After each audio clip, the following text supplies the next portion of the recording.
ബിസ്മില്ലാഹിർ റഹ്മാനിർ റഹീം. അൽഹംദുലില്ലാഹി റബ്ബിൽ ആലമീൻ. വസല്ലല്ലാഹു അലാ നബീന മുഹമ്മദിൻ വഅലാ ആലിഹി വസ്വഹ്ബിഹി അജ്മഈൻ. അമ്മാ ബഅദ്. പ്രിയമുള്ള ഖുർആൻ പഠിതാക്കളെ, അസ്സലാമു അലൈക്കും വറഹ്മത്തുള്ളാഹി. പരിശുദ്ധ ഖുർആനിലെ 24-ാം അധ്യായം സൂറത്തു നൂറിലെ ആദ്യ ആയത്താണ് കഴിഞ്ഞ ദിവസം നമ്മൾ മനസ്സിലാക്കിയത്. ഇന്ന് ഇൻഷാ അല്ലാഹ് ഈ സൂറത്തിലെ രണ്ടാമത്തെ ആയത്ത് നമുക്ക് നോക്കാം. അഊദു ബില്ലാഹി മിനശ് ശൈത്വാനിർ റജീം. അസ്സാനിയത്തു വസ്സാനി ഫജ്ലിദൂ കുല്ല വാഹിദിൻ മിൻഹുമാ മിഅത ജൽദ വലാ തഖുദുകും ബിഹിമാ റഅഫത്തുൻ ഫീ ദീനില്ലാഹി ഇൻ കുൻതും തുഅ്മിനൂന ബില്ലാഹി വൽ യൗമിൽ ആഖിർ വലിയശ്ഹദ് അസാബഹുമാ ത്വാഇഫത്തും മിനൽ മുഅ്മിനീൻ. കഴിഞ്ഞ ദിവസം ആദ്യ ആയത്തിലൂടെ നമ്മൾ മനസ്സിലാക്കി, സൂറത്ത് നൂറിൽ അള്ളാഹു ഒരുപാട് നിയമ നടപടികളെക്കുറിച്ച് വിശദീകരിക്കുന്നുണ്ട്. അതെല്ലാം മനുഷ്യർക്ക് നിർബന്ധമാണ്, അത് പാലിക്കൽ നിർബന്ധമാണ്. ശേഷം അള്ളാഹു പറയുന്നു, അസ്സാനിയത്തു വസ്സാനി ഫജ്ലിദൂ കുല്ല വാഹിദിൻ മിൻഹുമാ മിഅത ജൽദ. അസ്സാനിയത്തു, സാനിയത്ത് എന്ന് പറഞ്ഞാൽ വ്യഭിചരിച്ച സ്ത്രീ എന്നാണ് അർത്ഥം. അസ്സാനിയത്ത്, വ്യഭിചരിച്ചവൾ. വസ്സാനി, സാനി എന്ന് പറഞ്ഞാൽ വ്യഭിചരിച്ചവൻ. അതായത് സാനി എന്നുള്ളത് പുല്ലിംഗവും സാനിയത്ത് എന്നുള്ളത് സ്ത്രീലിംഗമാണ്. സാനി എന്ന് പറയുമ്പോൾ വ്യഭിചരിച്ചവൻ, വ്യഭിചരിച്ചവനായ പുരുഷൻ. അതിൻ്റെ ഇടയ്ക്കൊരു വാവുണ്ട്, വസ്സാനി. അപ്പോൾ വ്യഭിചരിച്ചവനും. അസ്സാനിയത്തു വ്യഭിചരിച്ചവൾ, വസ്സാനി വ്യഭിചരിച്ചവനും. ഫജ്ലിദൂ, ഫ നമുക്കവിടെ അപ്പോൾ എന്നുള്ള അർത്ഥം കൊടുക്കാം, അങ്ങനെയുള്ളവർക്ക്, അല്ലെങ്കിൽ അപ്പോൾ. ഇജ്ലിദൂ, ജലദ എന്ന് പറഞ്ഞാൽ അടിച്ചു എന്നാണ്. അതിൻ്റെ കൽപ്പനക്രിയ ഇജ്ലിദ്, നീ അടിക്ക്. കുറേ പേരോട് പറയുമ്പോൾ ഇജ്ലിദൂ, നിങ്ങൾ അടിക്കുവീൻ. കുറേ ആൾക്കാരോട് കൽപ്പിക്കുമ്പോൾ അമ്രാണ്, കൽപ്പനക്രിയയാണ്. അതിൻ്റെ മുമ്പിൽ ഫ വരുമ്പോൾ, അല്ലെങ്കിൽ മറ്റേതെങ്കിലും ഒരു അക്ഷരം വരുമ്പോൾ തുടക്കത്തിലെ ഹംസത്തു വസ്ൽ നഷ്ടപ്പെടും, ഈ എന്നുള്ള ഉച്ചാരണം പോകും. ഫ ഇജ്ലിദു എന്നല്ല പറയാം, ഫജ്ലിദു. ഫ കഴിഞ്ഞ് നേരെ ജീമ പറയാം. ഫജ്ലിദു, അപ്പോൾ നിങ്ങൾ അടിക്കുവീൻ. കുല്ല വാഹിദിൻ മിൻഹുമാ, കുല്ല എല്ലാവരെയും, വാഹിദിൻ ഓരോരുത്തരെ, എല്ലാ ഓരോരുത്തരെയും. മിൻഹുമാ അവർ രണ്ടു പേരിൽ നിന്നുള്ള. മിൻ എന്ന് പറഞ്ഞാൽ ഇൽ നിന്ന്, ഹുമാ അവർ രണ്ടു പേർ. അപ്പോൾ അവർ രണ്ടു പേരിൽ നിന്നുള്ള ഓരോ എല്ലാവരെയും എന്ന് പറഞ്ഞാൽ അത് മലയാളത്തിൽ പറയുമ്പോൾ നമുക്ക് ഇങ്ങനെ പറയാം, ആ രണ്ടു പേരിലെ ഓരോരുത്തരെയും. മിഅത്ത ജൽദത്തിൻ, മിഅത്ത് 100, ജൽദത്ത് അടി. നമ്മൾ നേരത്തെ ജലദ അടിച്ചു എന്ന് പറഞ്ഞില്ലേ, ജൽദത്ത് അടി. മിഅത്ത ജൽദത്തിൻ 100 അടി, അല്ലെങ്കിൽ 100 അടി വീതം. വലാ തഖുദുക്കും, അഖദ എന്ന് പറഞ്ഞാൽ പിടിച്ചു, പിടികൂടി, പിടിപെട്ടു എന്നൊക്കെയാണ്. അതിൻ്റെ മുളാരി യഖുദു, തഖുദു എന്നൊക്കെയാണ്. യഖുദു എന്ന് പറയുമ്പോൾ പിടിപെടും, അല്ലെങ്കിൽ പിടിപെടുന്നു, പിടികൂടും, പിടികൂടുന്നു. ലാ തഖുദ്, പിടികൂടരുത്, പിടിപെടരുത്. കും നിങ്ങളെ, ലാ തഖുദുക്കും നിങ്ങളെ പിടികൂടരുത്, നിങ്ങൾക്ക് പിടിപെടരുത്. അതിൻ്റെ തുടക്കത്തിലൊരു വാവുണ്ട്, അത്തിഫിൻ്റെ വാവ. വലാ തഖുദുക്കും നിങ്ങൾക്ക് പിടികൂടുകയും ചെയ്യരുത്, അല്ലെങ്കിൽ നിങ്ങളെ പിടികൂടുകയും ചെയ്യരുത്. ബിഹിമാ, ബി എന്ന് പറഞ്ഞാൽ പല അർത്ഥങ്ങളുണ്ട്. ഇൽ, ഓട്, കൊണ്ട്, അതിനെപ്പറ്റി, അതിനെ സംബന്ധിച്ച്, അതിനെക്കുറിച്ച് പല അർത്ഥങ്ങളുണ്ട്. ഇവിടെ അതിനെപ്പറ്റി. ബി ഹിമ, ഹിമ, ഹുമ എന്നുള്ളതിൻ്റെ മുമ്പിൽ ബി വരുമ്പോഴാണ് ഹിമ എന്നായിട്ട് മാറുക. ഹുമ എന്ന് പറഞ്ഞാൽ അവർ രണ്ടു പേർ. ബിഹിമ അവർ രണ്ടുപേരെയും പറ്റി, അല്ലെങ്കിൽ അവർ രണ്ടുപേരുടെയും കാര്യത്തിൽ. റഅഫത്തുൻ, റഅഫത്ത് എന്ന് പറഞ്ഞാൽ ദയ, കാരുണ്യം, അനുകമ്പ. നമ്മൾ സാധാരണ അള്ളാഹുവിനെ സൂചിപ്പിക്കാൻ വേണ്ടി റഊഫുർ റഹീം, റഊഫ് എന്ന് പറയില്ലേ, അത് ഈ പദത്തിൽ നിന്നാണ്. റഅഫത്ത് ദയ. അപ്പോൾ അവരുടെ രണ്ടുപേരുടെയും കാര്യത്തിൽ ഒരു ദയയും നിങ്ങളെ പിടികൂടരുത്. ഫീ ദീനില്ലാഹി, ദീൻ എന്ന് പറഞ്ഞാൽ മത നടപടി, മതം എന്നുള്ള അർത്ഥത്തിൽ നമ്മൾ സാധാരണ ഉപയോഗിക്കാറുണ്ട്. സൂറത്തുൽ ഫാത്തിഹ പഠിക്കുന്ന സമയത്ത് നമ്മൾ പഠിച്ചു മാലിക്കി യൗമിദ്ദീൻ, അവിടെ പ്രതിഫല നടപടി എന്നാണ് അർത്ഥം പറഞ്ഞത്. മതം എന്നുള്ള അർത്ഥമുണ്ട്. അപ്പോൾ ഇവിടെ ദീൻ എന്ന് പറയുമ്പോൾ മത നടപടി.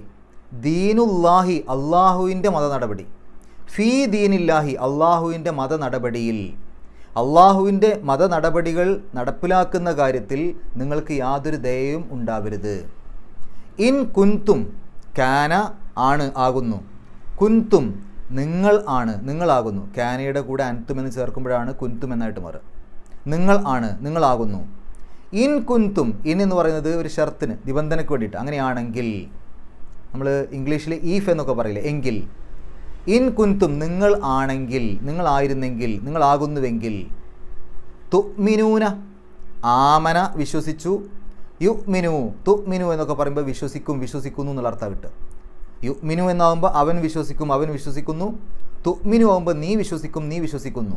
തുഅ്മിനൂന നിങ്ങൾ വിശ്വസിക്കും, നിങ്ങൾ വിശ്വസിക്കുന്നു. ഇൻ കുന്തും തുഅ്മിനൂന നിങ്ങൾ വിശ്വസിക്കുന്നവരാണെങ്കിൽ. ബില്ലാഹി അള്ളാഹുവിൽ, ബി എന്ന് പറഞ്ഞാൽ ഇൽ, ബില്ലാഹി അള്ളാഹുവിൽ നിങ്ങൾ അള്ളാഹുവിൽ വിശ്വസിക്കുന്നവരാണെങ്കിൽ. വൽ യൗമിൽ ആഖിരി, യൗമുൽ ആഖിർ, ആഖിർ എന്ന് പറഞ്ഞാൽ അവസാനത്തെ, അന്ത്യ.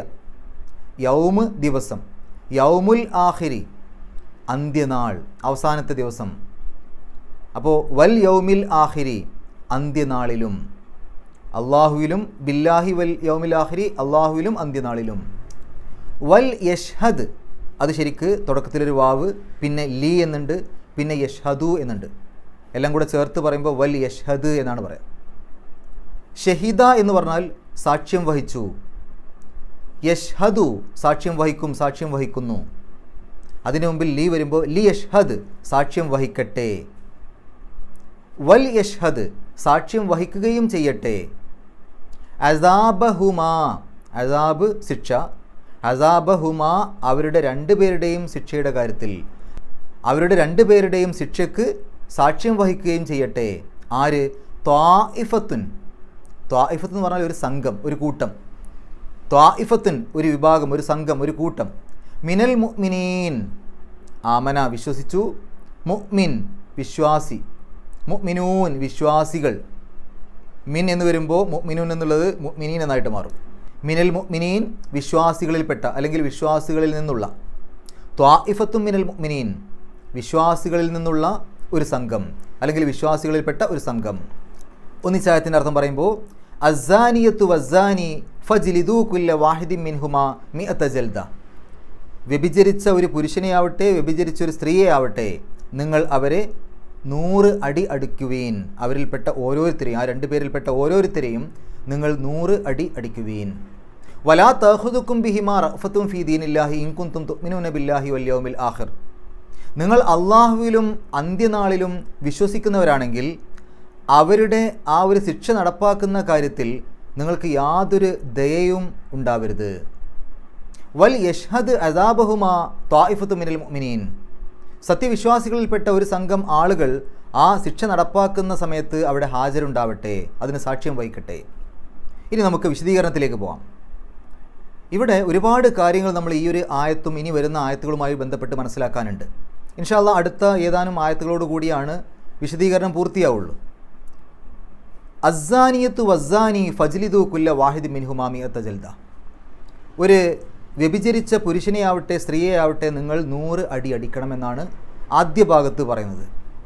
ഒരു കാര്യം നമ്മൾ മനസ്സിലാക്കേണ്ടത്, ഇസ്ലാമിലെ കാര്യങ്ങൾ വെറും പരിശുദ്ധ ഖുർആൻ മാത്രം വെച്ചുകൊണ്ടല്ല നമ്മൾ വിലയിരുത്തുക.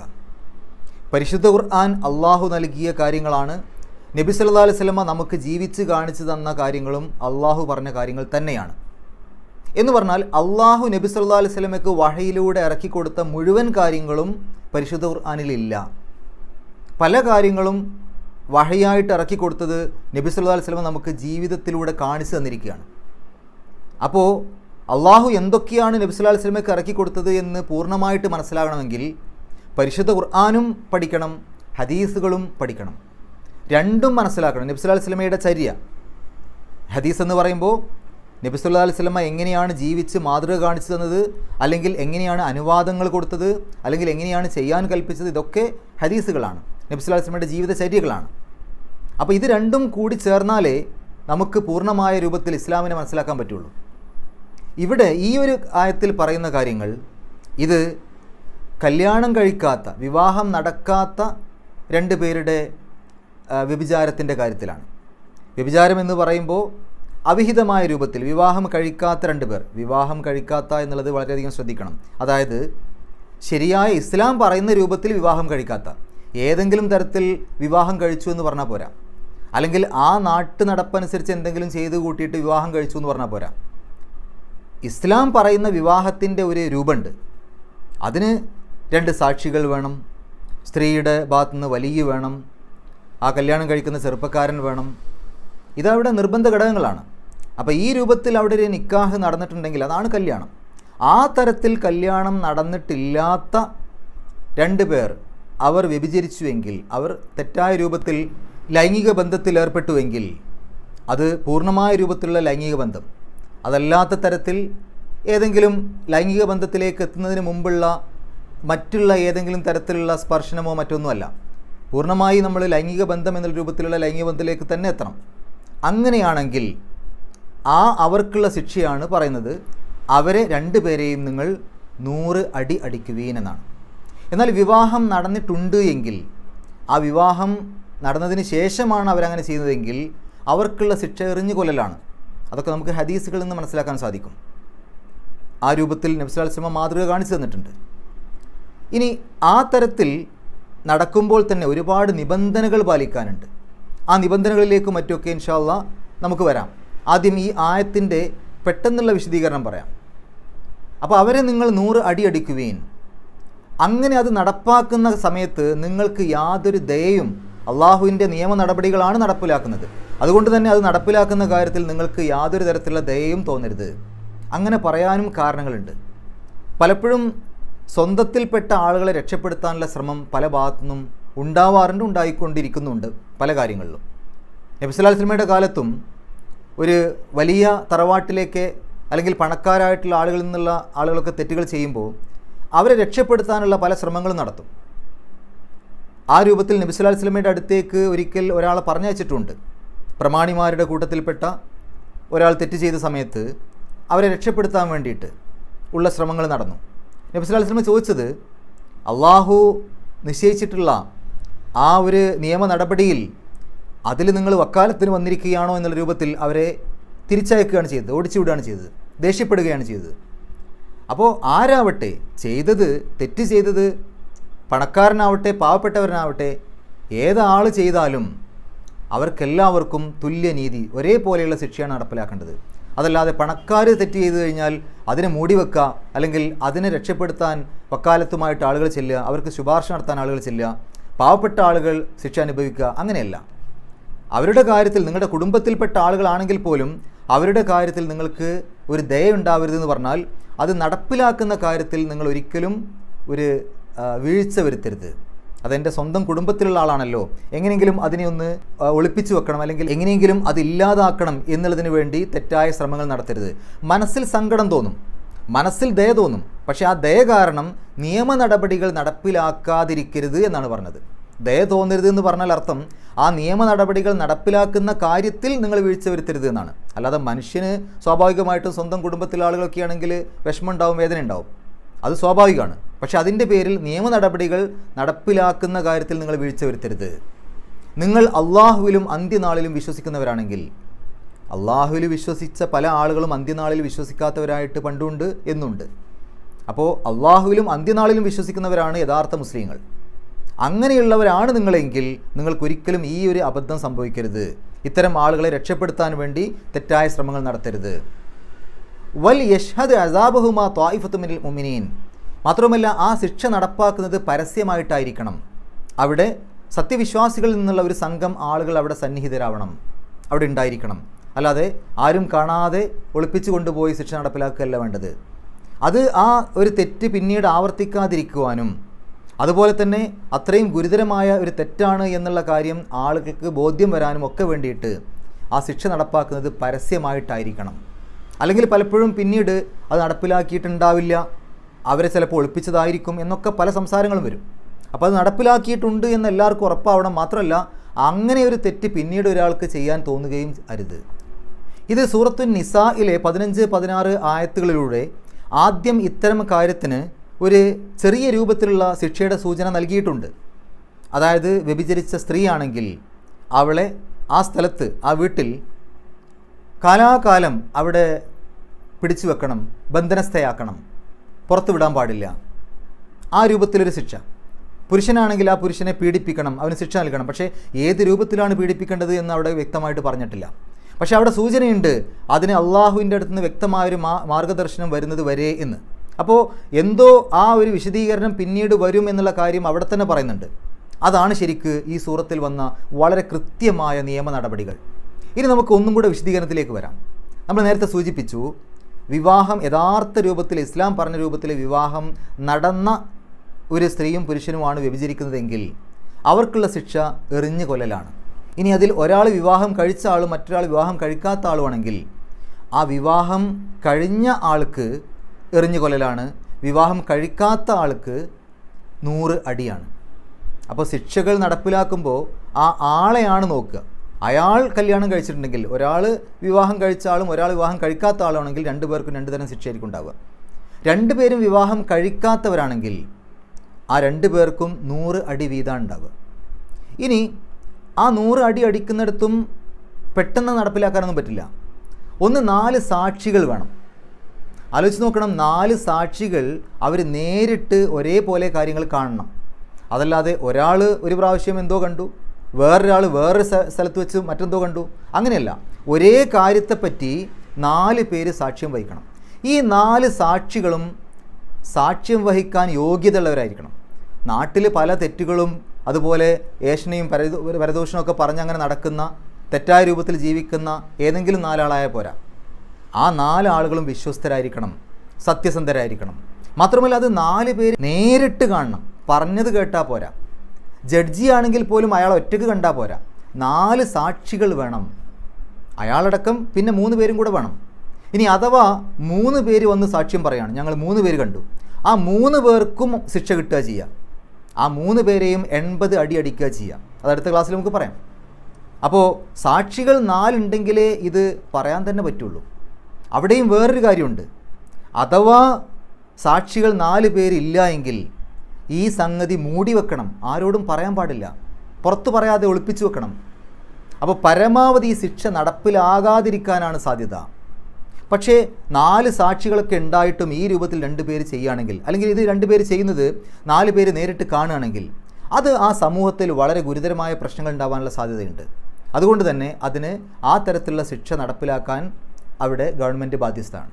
ആ സമയത്ത് അവരോടൊരു അലിവ് തോന്നാൻ പാടില്ല എന്നർത്ഥം. അതുപോലെ നമ്മൾ മനസ്സിലാക്കേണ്ട ഒരു കാര്യം, ഇത്തരം ഒരു കാര്യം നമ്മളുടെ ശ്രദ്ധയിൽപ്പെട്ടാൽ പോലും എങ്ങനെയെങ്കിലും 4 സാക്ഷികളെ ഉണ്ടാക്കിയെടുക്കാനല്ല ശ്രമിക്കേണ്ടത്.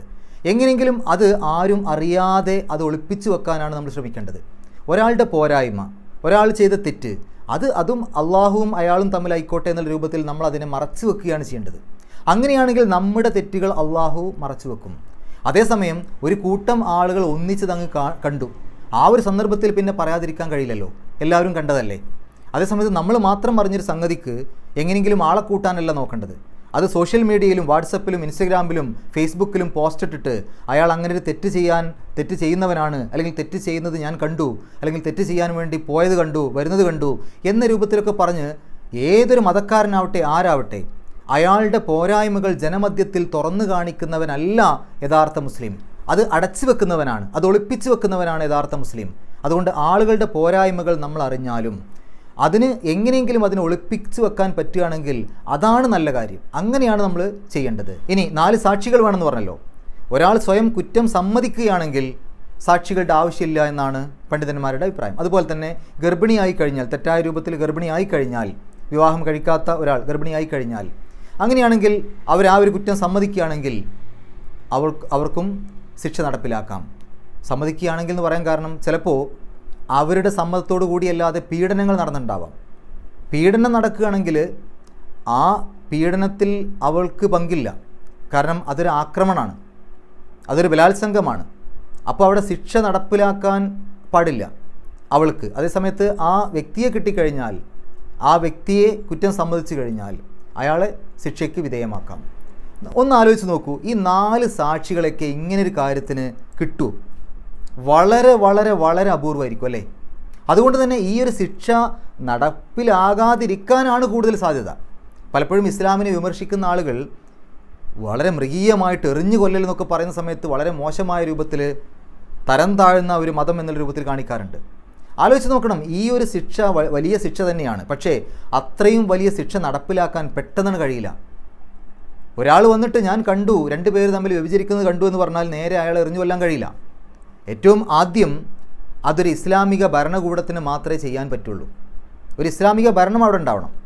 ആ ഇസ്ലാമിക ഭരണം ഉണ്ടായാൽ മാത്രം പോരാ, ഇത്തരം തെറ്റായ ദുർവൃത്തികൾ നടപ്പാവാതിരിക്കാൻ അല്ലെങ്കിൽ അത് സംഭവിക്കാതിരിക്കാനുള്ള മാനദണ്ഡങ്ങൾ സ്വീകരിച്ച ഒരു ഭരണകൂടമായിരിക്കണം.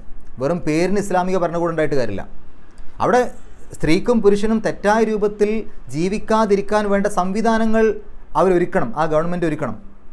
നല്ല രൂപത്തിലുള്ള കല്യാണം കഴിക്കാനും മറ്റൊക്കെയുള്ള സൗകര്യങ്ങൾ, ആളുകൾക്ക് ഇസ്ലാമികപരമായ രൂപത്തിൽ ജീവിക്കാൻ ആവശ്യമായ എല്ലാ ഘടകങ്ങളും ഒരുക്കണം. അതല്ലാതെ വളരെ വൃത്തിഹീനമായ രൂപത്തിൽ തെറ്റായ രൂപത്തിൽ ജീവിക്കാനുള്ള എല്ലാ സൗകര്യവും ചെയ്തു കൊടുത്തിട്ട് എല്ലാ തരത്തിലും കള്ള് ഷാപ്പുകളും ബാറുകളും അതേപോലെ വേശ്യാലയങ്ങളും ഒക്കെ തുറന്നു കൊടുക്കുന്നൊരവസ്ഥ, അങ്ങനെ വളരെ മോശമായ രൂപത്തിൽ അവിടെ എന്തും ചെയ്യാമെന്ന രൂപത്തിൽ പേരിനൊരു ഇസ്ലാമിക ഗവൺമെൻറ്റുമാണ് എങ്കിൽ അത്തരം ഒരു ഗവൺമെൻറ്റിന് ഈ ശിക്ഷ നടപ്പിലാക്കാൻ കഴിയില്ല. ഇസ്ലാമിൻ്റെ മാന്യതകളും ഇസ്ലാമിൻ്റെ ആശയങ്ങളും കാത്തു സൂക്ഷിക്കുന്ന, അള്ളാഹുവിനെ പേടിക്കുന്ന തരത്തിൽ എല്ലാ കാര്യങ്ങളും ചെയ്യുന്ന, അതിനുവേണ്ട സംവിധാനങ്ങൾ ഒരുക്കുന്ന, ആ സ്ത്രീകൾക്ക് മാന്യമായ രൂപത്തിൽ ജീവിക്കുവാനും പുരുഷന്മാർക്ക് മാന്യമായ രൂപത്തിൽ ജീവിക്കാനുമുള്ള എല്ലാത്തരം സൗകര്യങ്ങളും ഒരുക്കിയിട്ടും എന്നിട്ടും ഒരാൾ വ്യഭിചരിക്കുകയാണെങ്കിൽ അതൊരു ഗുരുതരമായ തെറ്റാണ്. നമുക്കറിയാം, ഇസ്ലാമിൽ വിവാഹം കഴിക്കൽ എന്നുള്ളതൊരു പുണ്യകർമ്മമാണ്. വിവാഹം കഴിക്കാം. ആ രൂപത്തിൽ ഇത്തരം വികാരങ്ങളും ഇത്തരം കാര്യങ്ങളുമൊക്കെ ആ തരത്തിലാണ് ഒരു മനുഷ്യൻ തീർക്കേണ്ടത്.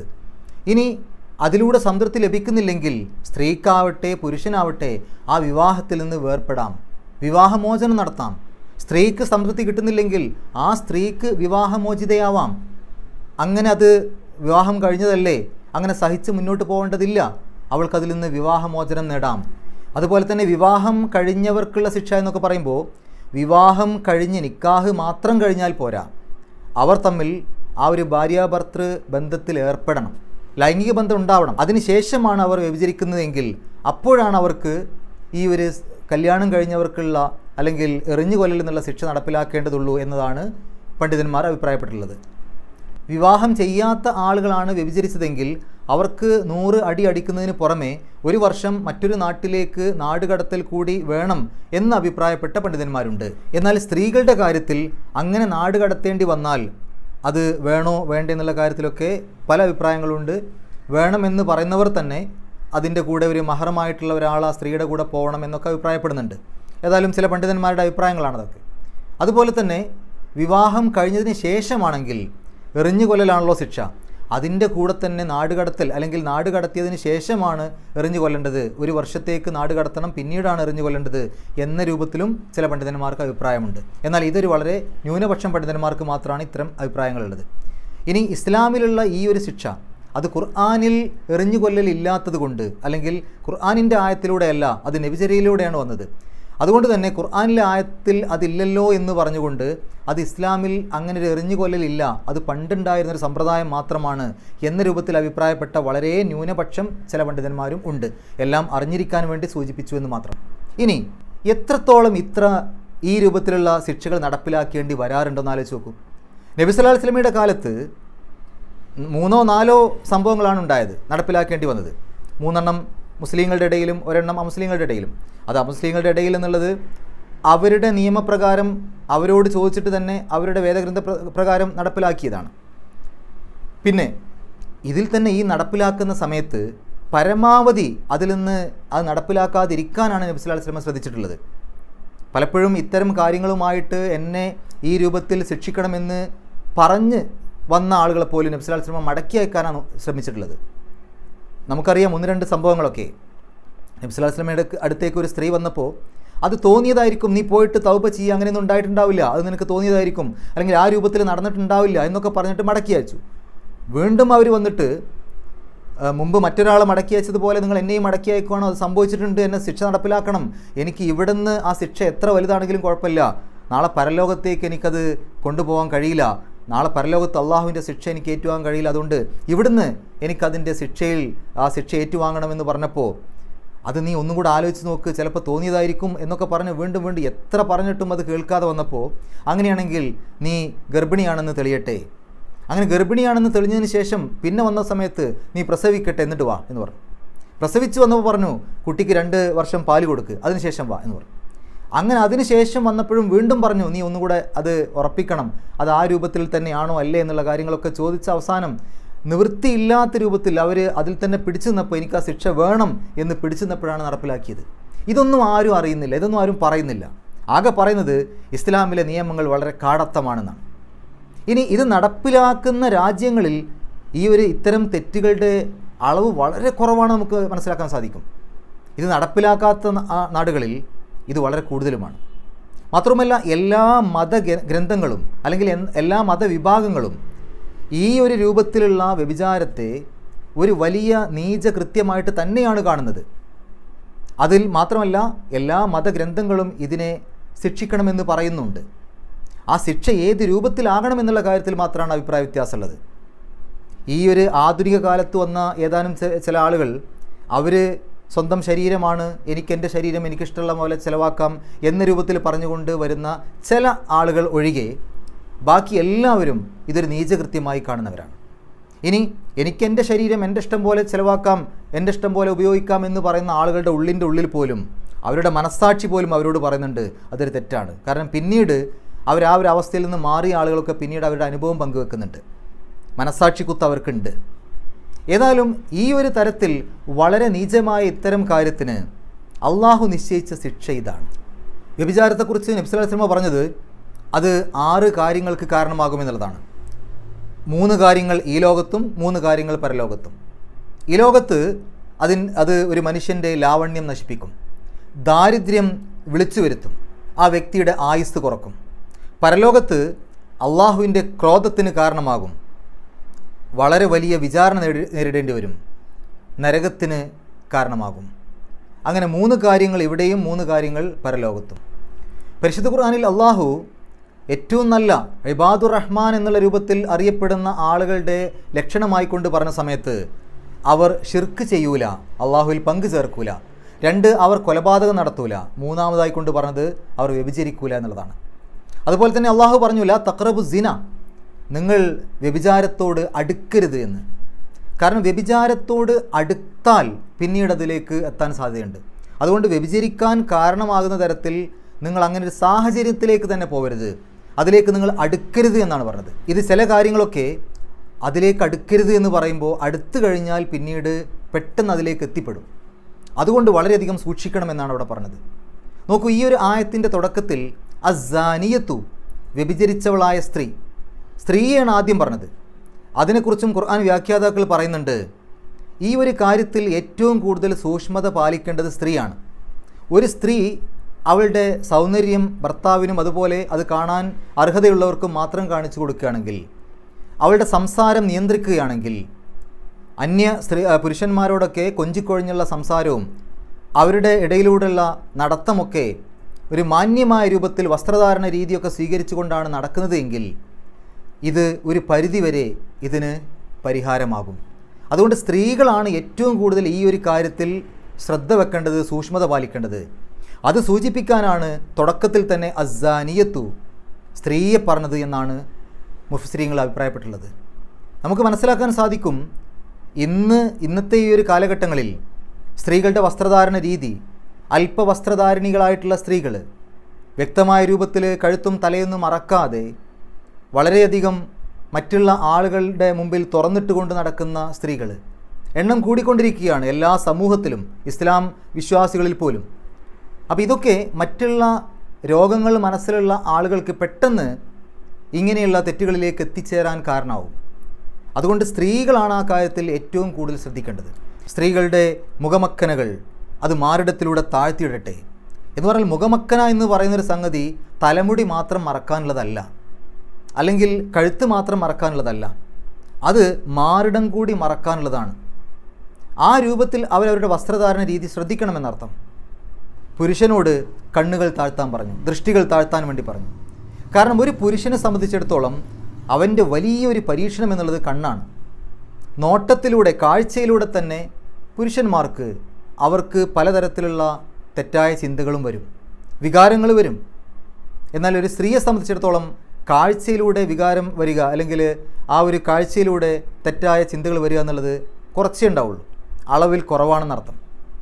സ്ത്രീക്ക് സ്പർശനം അല്ലെങ്കിൽ ഏറ്റവും പ്രിയപ്പെട്ട ആളുടെ സംസാരമൊക്കെ കിട്ടണം, അപ്പോഴാണ് അങ്ങനെയുള്ളൊരു അവസ്ഥയിലേക്ക് പോവുള്ളൂ. ഒരു പുരുഷന് ഒരു പരിചയമില്ലാത്ത ഒരു സ്ത്രീയാണെങ്കിലും കാണുന്ന സമയത്ത് അത് തെറ്റായ രൂപത്തിൽ വസ്ത്രധാരണ രീതിയൊക്കെ ഉണ്ടെങ്കിൽ മനസ്സിൽ തെറ്റായ ആഗ്രഹങ്ങളും ചിന്തകളും വികാരങ്ങളും ഒക്കെ വരും. അതുകൊണ്ട് പുരുഷനോട് കണ്ണുകൾ താഴ്ത്താൻ വേണ്ടി പറഞ്ഞു. ഈ രണ്ട് കൂട്ടരും അള്ളാഹു പറഞ്ഞ മാർഗനിർദ്ദേശങ്ങൾ പാലിക്കുകയാണെങ്കിൽ ഈ ഒരു വ്യഭിചാരം എന്നുള്ള സംഗതി ഒരു പരിധിവരെ കൃത്യമായിട്ട് ഇല്ലാതാവും. എന്നിട്ടും വ്യഭിചരിക്കുകയാണെങ്കിൽ അപ്പോൾ അവർക്ക് ശിക്ഷ എന്തായാലും അർഹതപ്പെട്ടതാണ്. അതുകൊണ്ട് തന്നെ വളരെ വളരെ അപൂർവമായിട്ടേ ഇത്തരം ശിക്ഷകൾ നടപ്പിലാക്കേണ്ടി വരാറുള്ളൂ. പക്ഷെ നടപ്പിലാക്കുന്ന രാജ്യങ്ങളിൽ ആളുകൾക്ക് ആ ഒരു പേടിയുണ്ടാവും, അത്തരം തെറ്റുകളിലേക്ക് പോകാതിരിക്കും. ഇനി ഇവിടെ തന്നെ 100 അടികൾ അടിക്കുക എന്ന് പറഞ്ഞു. കുറച്ച് മല്ലന്മാരെ കൊടുന്നിട്ട് 100 അടികൾ ഇങ്ങനെ വേദനിപ്പിച്ച് ഭയങ്കര വലിയ വേദനയോടുകൂടി അടിക്കേണ്ടതില്ല എന്നാണ് പണ്ഡിതന്മാരുടെ അഭിപ്രായം. അദ്ദേഹത്തിന് താങ്ങാൻ പറ്റുന്ന രൂപത്തിൽ ഒരു 100 അടി സാധാരണ ആളുകളെ കൊണ്ടാണ് അടിപ്പിക്കേണ്ടത്. അതും പതുക്കെ അടിച്ചാൽ മതി എന്നുള്ളതാണ് പണ്ഡിതന്മാരുടെ അഭിപ്രായം. ഇനി ഒരാൾക്ക് ഒന്നിച്ച് 100 അടികൾ ഒന്നിച്ച് അത് താങ്ങാനുള്ള ശേഷി ഇല്ലെങ്കിൽ അത് ഓരോ ദിവസം കുറച്ചായിട്ട് അനുഭവിച്ചാൽ മതി എന്നൊക്കെ അഭിപ്രായപ്പെട്ട പണ്ഡിതന്മാരുണ്ട്. അപ്പോൾ പറഞ്ഞുകൊണ്ടുവരുന്നത് ഇതൊരു ശിക്ഷാവിധിയാണ്. അള്ളാഹുവിൻ്റെ ആ ശിക്ഷ നമ്മൾ നടപ്പിലാക്കേണ്ടതുണ്ട്. നമുക്ക് ഈ ഒരു ആയത്തിൽ വന്ന പാരായണ നിയമങ്ങൾ നോക്കാം. അസ്സാനിയത്തു വസ്സാനി ഫജ്ലിദു, ജീമിന് സുക്കൂന് കൽക്കലത്തിൻ്റെ അക്ഷരമാണ് എടുത്തു പറയണം.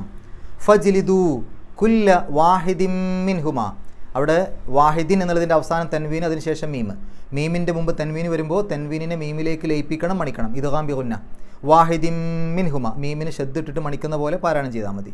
വാഹിദിൻ മിൻഹുമ നൂനിന് സുക്കൂന് ഹാഇൻ്റെ മുമ്പാണ് ഇദ്ഹാർ ചെയ്യണം, വെളിവാക്കണം. മിൻഹുമ, അങ്ങനെയുള്ള നൂനിന് ആ പുള്ളിക്ക് പുറമേ സുക്കൂനിൻ്റെ അടയാളം ഉണ്ടാവും, അവിടെ ഇദ്ഹാറാണ്, വെളിവാക്കൽ നിർബന്ധമാണ്. മിൻഹുമ മിഅത്ത ജൽദത്തിൻ, അവിടെ എന്ന് കഴിഞ്ഞിട്ട് ഒരു അലിഫിൻ്റെ മേലെ ഒരു പൂജ്യം, വട്ടപൂജ്യം പോലെ കാണും, സിഫർ മുസ്തീർ എന്നൊക്കെ പറയും. അങ്ങനെയുള്ള അടയാളം കണ്ടു കഴിഞ്ഞാൽ ആ അലിഫിനെ, ആ അക്ഷരത്തെ ഉച്ചരിക്കുക തന്നെ വേണ്ട. എന്ന് കഴിഞ്ഞിട്ട് പിന്നീട് ആ എന്ന് പറഞ്ഞാൽ മതി. അതിനിടയ്ക്കുള്ള ആ ഒരു അലിഫിനെ ഉച്ചരിക്കുക അവിടെ ഇല്ല എന്ന് വിചാരിച്ചാൽ മതി. മിഅത്ത ജൽദത്തിൻ എന്ന് കഴിഞ്ഞിട്ട് അവിടെ ഒരു സുലി കാണാം, സ്വാദും ലാമും. അവിടെ പാരായണം നിർത്താം, നിർത്താതെയും ഓതാം. നിർത്താതെ ഓതാൻ സാധിക്കുമെങ്കിൽ അതാണ് ഏറ്റവും നല്ലത്. നിർത്തുകയാണെങ്കിൽ ജൽദത്ത് എന്നല്ല പറയുക, ജൽദ.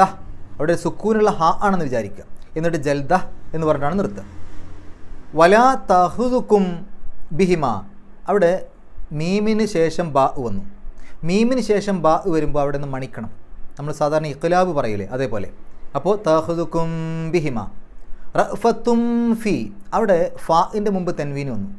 ഫാഇൻ്റെ മുമ്പ് തെൻവീന് വന്നാൽ അവിടെ ഇഖ്ഫ ആണ് നിയമം, മറച്ചു വെച്ചുകൊണ്ട് മണിക്കണം, അല്ലെങ്കിൽ അവ്യക്തമാക്കി മണിക്കണം.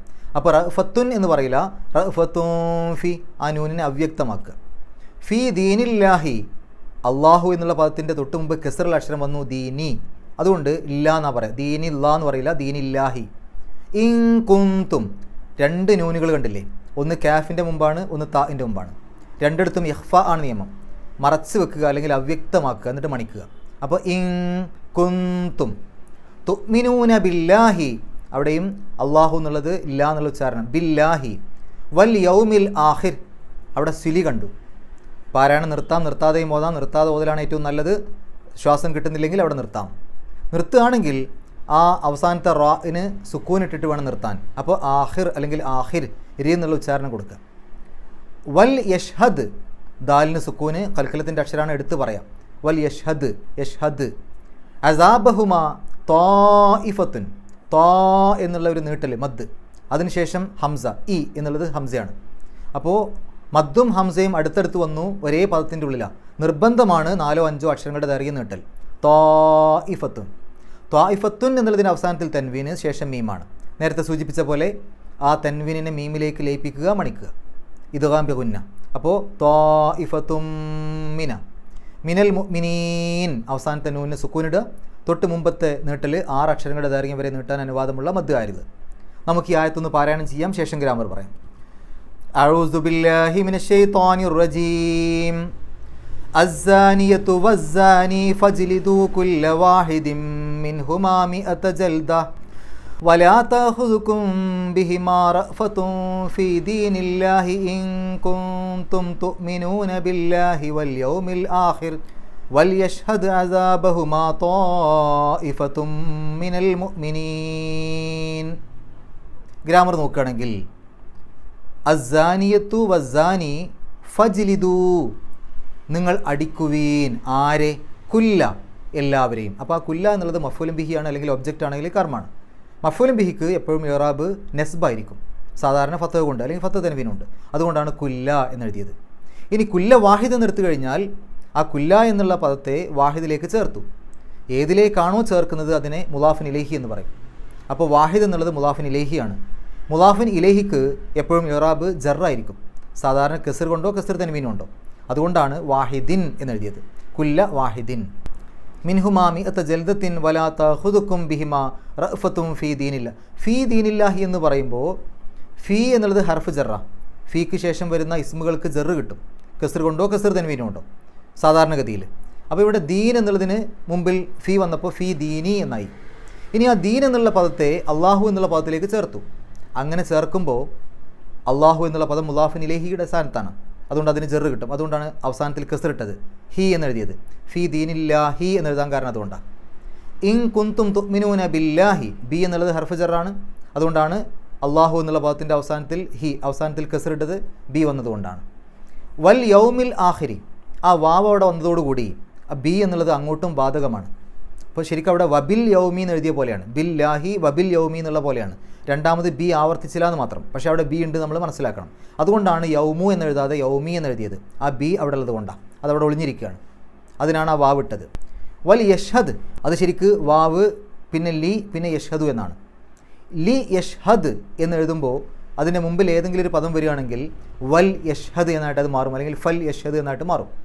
അപ്പോൾ ഇത് ശരിക്കും ലി യഷ്ഹദ് എന്നാണ്. അങ്ങനെ ചെയ്യട്ടെ, അയാൾ അങ്ങനെ ചെയ്യട്ടെ എന്നുള്ള രൂപത്തിൽ, അല്ലെങ്കിൽ അവർ അങ്ങനെ ചെയ്യട്ടെ എന്നുള്ള അർത്ഥത്തിലാണ് പറയാം, അമ്ര ഗായിബായിട്ട് പറയും. ഇനി എന്തിന് സാക്ഷിയാവട്ടെ? ശിക്ഷയ്ക്ക്, അസാബിന്. അപ്പോൾ അസാബ് എന്നുള്ളത് അവിടെ മഫ്ഊലും ബിഹിയാണ്, അതിന് നെസ്ബാണ്, അതുകൊണ്ടാണ് അസാബ എന്നെഴുതിയത്. ഇനി ആര് സാക്ഷിയാവട്ടെ? ത്വാഇഫത്ത്, ഒരു സംഘം. അപ്പോൾ അത് ഫായിലാണ്, അവരാണ് ആ പ്രവൃത്തി ചെയ്യുന്നവർ. അതുകൊണ്ട് ത്വാഇഫത്ത് എന്നുള്ളത് ഫായിലാണ്, കർത്താവാണ്, അല്ലെങ്കിൽ സബ്ജക്റ്റാണ്. അതുകൊണ്ടാണ് ത്വാഇഫത്തുൻ അവസാനത്തിൽ റഫ് ഇട്ട് കൊടുത്തത്. ആ ലമ്മ് തൻവീന് കാണുമ്പോൾ അത് റഫ് ആണ്. ഫായിലിൻ്റെ ഇറാബ് എപ്പോഴും റഫായിരിക്കും, മഫ്ഊലും ബിഹിക്ക് എപ്പോഴും ഇറാബ് നെസ്ബായിരിക്കും. മിനൽ മുഅ്മിനീൻ, അൽ മുഅ്മിനൂൻ എന്നുള്ളതിൻ്റെ മുമ്പിൽ ഹർഫ് ജറ് വന്നാൽ പിന്നീട് മുഅ്മിനീൻ എന്നാവും. അതായത് മുഅ്മിനൂൻ എന്നുള്ളത് റഫിൻ്റെ രൂപമാണ്. മിൻ എന്നുള്ളത് ഹർഫ് ജറ് ആയതുകൊണ്ട് മിനിന് ശേഷം വരുന്ന ഇസ്മുകൾക്ക് ജറ് കിട്ടണം. അപ്പോൾ മുഅ്മിനൂൻ എന്നുള്ളതിന് എങ്ങനെയാണ് ജറ് കിട്ടിയ രൂപത്തിൽ എഴുതുക? മുഅ്മിനീൻ എന്നാക്കുക. നെസ്ബിൻ്റെ സമയത്തും അങ്ങനെയാണ് മാറ്റുക. അപ്പോൾ മിനൽ മുഅ്മിനൂൻ എന്ന് പറയില്ല, മിനൽ മുഅ്മിനീൻ എന്നാണ് പറയുക. ഇത്രയും കാര്യങ്ങളാണ് ഈ ഒരു ആയത്തിൽ നമ്മൾ മനസ്സിലാക്കേണ്ടത്. അള്ളാഹു പരിശുദ്ധ ഖുർആൻ ഏറ്റവും നല്ല രൂപത്തിൽ പഠിക്കുവാനും അത് ജീവിതത്തിൽ പകർത്തുവാനും കഴിവിൻ്റെ പരമാവധി മറ്റുള്ള ആളുകൾക്ക് എത്തിച്ചു കൊടുക്കുവാനുമുള്ള സന്മനസ്സും തൗഫീക്കും സൗഭാഗ്യവും നമുക്ക് ഏവർക്കും പ്രദാനം ചെയ്യുമാറാകട്ടെ. വാഹിർ ദവാൻ അൽഹംദുലില്ലാഹി റബ്ബിൽ ആലമീൻ. അസ്സലാമു അലൈക്കും വറഹ്മത്തുള്ളാഹി.